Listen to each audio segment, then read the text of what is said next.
Algumas pessoas me perguntam por que eu falo tanto sobre arte e saúde mental. E vocês já entenderam, a gente já falou diversas vezes aqui, que o conhecimento técnico ele é extremamente importante. Saber diagnosticar, saber o que fazer com esse diagnóstico, saber como orientar e como tratar é fundamental. Mas antes de tudo isso, a gente precisa saber se conectar, acessar de verdade o paciente. E muitas vezes o diálogo, uma conversa de primeira consulta, não permite que a pessoa se abra da forma necessária que a gente precisa para compreender o que está acontecendo e ajudar realmente. E isso não é uma má vontade do paciente de se abrir, isso é porque muitas vezes as palavras elas não são capazes de expressar exatamente o nível da dor que a pessoa está sentindo. E analisa na tua vida, quantas vezes você já se sentiu triste, angustiado, com uma dificuldade muito grande de ver o brilho nas coisas e palavra nenhuma era capaz de traduzir o que você estava percebendo, o que você estava sentindo. Às vezes a gente não consegue acessar por meio da nossa conversa verbal e é preciso ter outros instrumentos, principalmente para que aquele momento do atendimento ele consiga nos dar o suficiente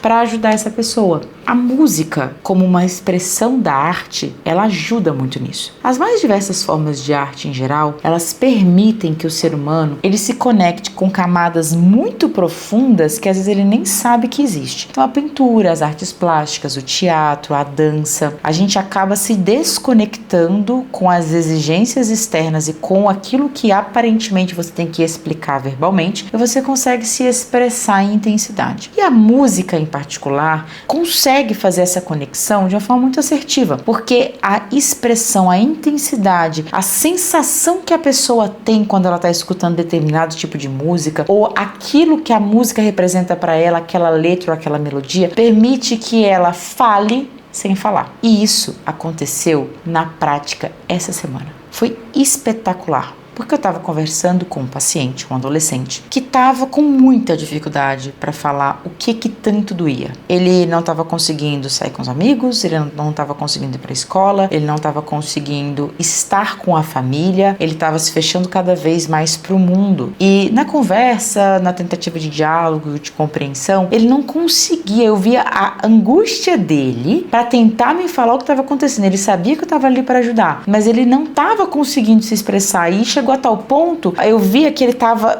quase explodindo, quase deixando aquilo sair em forma de choro, porque ele não conseguia me explicar o porquê e o que estava acontecendo. Eu estava vendo o comportamento relatado pela família e pelos amigos, mas ele não conseguia trazer para mim. E aí, num dado momento da consulta, num silêncio que se fez na sala, porque ele já não aguentava mais, ele estava para chorar, porque ele não conseguia se expressar, e ele queria se expressar, dava para ver. Eu falei assim, será que tem uma música que consegue falar o que você está sentindo, consegue me mostrar o que você está sentindo? E eu esperava que ele falasse de alguma música que ele talvez estivesse escutando nos últimos dias e que pudesse me traduzir um pouco desse sentimento. E eis que essa criatura espetacular me falou assim, eu fiz uma música sobre isso. Pegou o celular, colocou play. Gente, aquela música me disse muito mais do que qualquer palavra que ele me dissesse naquele momento. A partir dali, eu consegui acessar exatamente o nível da dor, por um acaso, o motivo da dor, e a gente começou uma trajetória de reestabelecimento dessa saúde, reconexão consigo próprio. A gente começou a criar novas pontes para que ele conseguisse voltar para a vida, porque ele estava abandonando ela. E essas pontes, a estrutura dessas pontes, foi a música. Então, quando eu falo sobre o poder da arte na saúde mental, não se trata de uma banalização do tratamento, não se trata de considerar que uma dança, uma apresentação, uma cerâmica é capaz de transformar uma pessoa da água para o vinho. Se trata de instrumentos preciosíssimos para acessar a dor, para expressar a dor e para ajudar a tratar a dor. E a gente precisa de ponte para chegar de um lugar para o outro. Não adianta você ter o conhecimento do universo. Se você não souber e não conseguir se conectar com o seu paciente, você não faz nada.